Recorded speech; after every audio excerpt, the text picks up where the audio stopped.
আসসালামু আলাইকুম। সবাই কেমন আছেন? আশা করি সবাই ভালো আছেন।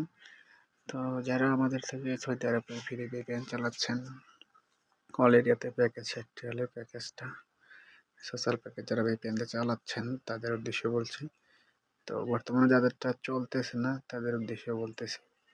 তো তারা সর্বপ্রথম তারা এই বিমানের যে মোবাইলের উপরে চলে যাবেন, যে বিমান অ্যাকর আছে এটার উপরে ক্লিক করে আপনারা এটা বন্ধ করবেন। এটা চালু করে আবার বন্ধ করে দেবেন। ঠিক আছে, তারপরে আপনারা VPN-এ চলে যাবেন। VPN-এ চলে যাবেন, এই যে আমাদের VPN-টা VPN-এ চলে যাওয়ার পর VPN-টা ইউজার পাসওয়ার্ড আপনাদের দেওয়া আছে, VPN-টা কানেক্ট করবেন, অনেক সুন্দর চলবে। তো অলরেডি চলতেছে আমাদের VPN-টা, ঠিক আছে। তো কতক্ষণ ধরে একটু সমস্যা দিছে, ঠিক আছে। তো আমি VPN চালাচ্ছি না, এই জন্য আপনাদেরকে VPN ইউজার করতে আপনারা ফ্লাইট মোড অন করে সবাই চালান। সবাই বুঝতে পারছেন আশা করি। সবাই ভালো থাকবেন, সুস্থ থাকবেন।